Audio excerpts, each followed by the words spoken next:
Bismillahirrahmanirrahim. Assalamualaikum and welcome back to my Halal channel.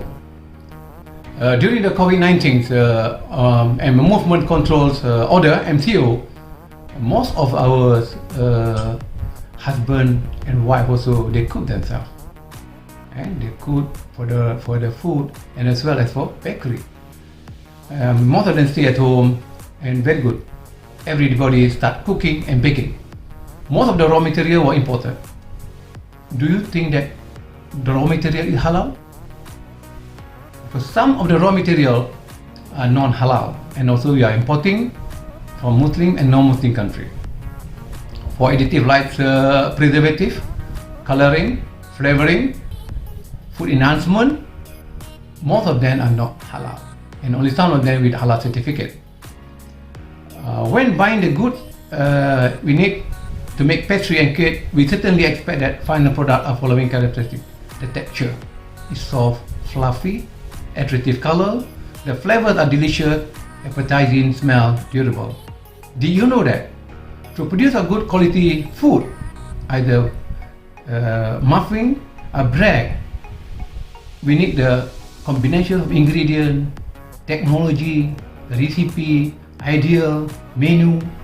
In addition to that, we need to ensure that raw material purchased are safe and which are believed to have halal status. Currently, we have about 78 approved certification body by JAKIM, Malaysia, with 45 countries, in the 45 countries. So we must make sure that we get the right certification with the logo, halal logo, when we are buying the food ingredient, coloring, fabric.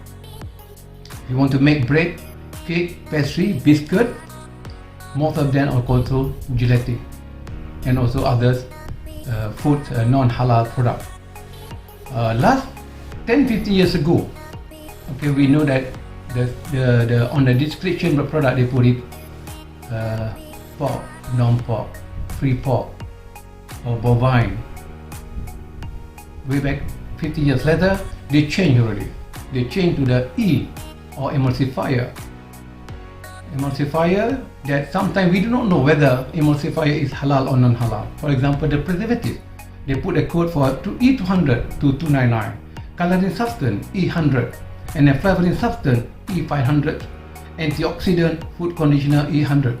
All this one is made us complicated, and it's very difficult for us to know unless they put it pig, pork, porcine, beef, bovine. As we know that gelatin alone, the world required, the food industry required about 5,000 metric tons, and Malaysia produced about 1%, 2% of that on the seaweed or the organic base, and Pakistan producing about 1% of that on the bovine base or the cattle base, which is halal. Okay, the conclusion is that all ingredients used are encouraged to have a valid halal certificate to ensure clean and sanitary status ingredient. We take for example, the simple one is the brush for the bread. It's non-halal sometimes from the animal fur or animal hair, but the best and the halal one should be from the plastic. Should we use the others non-halal or halal raw material, we must make sure that we have the certification.